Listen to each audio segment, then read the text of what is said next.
So for I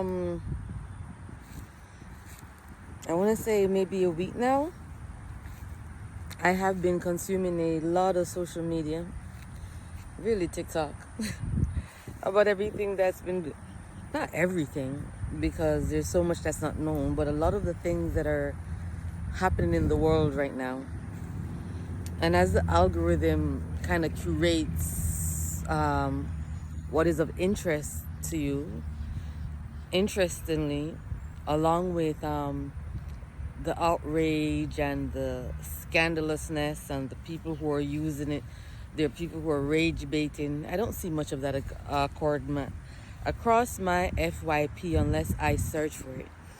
But I see solutions for every creator out there, person who's posting, that's using it as a way to get views and are on the frequency of attention getting and being seen and all of that. There's another person that comes across my FYP that is action based, that's talking about organizations, historical organizations, gatherings, groups, people who are doing things. I've come across creators who are sharing tips in dealing with right now. I've come across people who are sharing strategies and knowledge that they have in order for us to be able to sort the information. And it's not about necessarily truth, but to cognize the information so that it becomes something that can be used versus being stuck in overwhelm. And then I'm coming across now a lot of content creators that are looking at the historical roots of what has led to this. And historical, I mean, I have spent years, I feel like I've been in a PhD study really since maybe 2018 about existence. So I have heard about a lot of different conspiracy theories, a lot of different things that are considered fringe from the reality.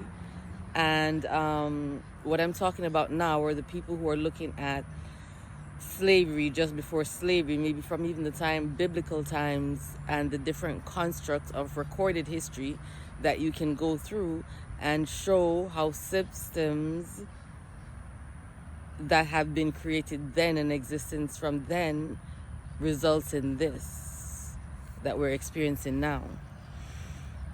And I'm also coming across, of course, a lot of the energy and spiritual creators, which I am one of those. I'm all of it, the intellectual, the scientific, the spiritual,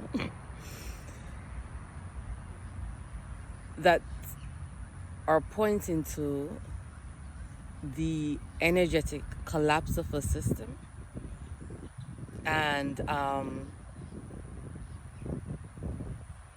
the freeing of spiritual bounds, and that this is what we're experiencing right now. So that was just me kind of summarizing broadly. And personally, you know, I went through 2 days of just being shocked. It didn't become physical because these are things, as I said, I'm in with the Told You So group about a lot of the things that are happening right now. I told you so. These are things I've been talking about for a very long time. Like the fact that none of this is real. Like, okay, all of the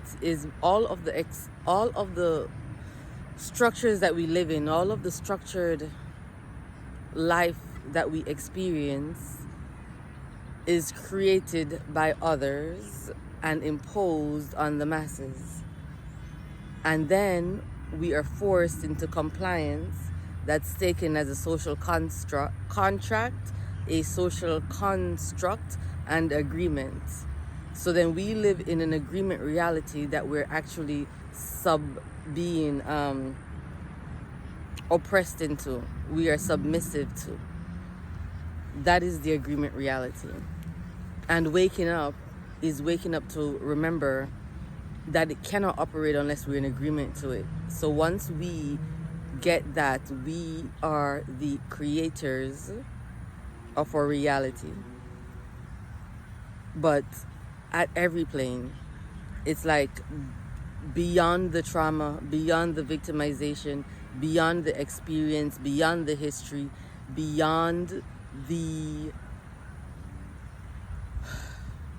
structures with which we define ourselves, that one is so tied in ancestrally, tied into the names we call ourselves, the genders we call ourselves, the countries that we identified with. Part of it is the control matrix, is to give us a lot of things to identify with out of ourselves.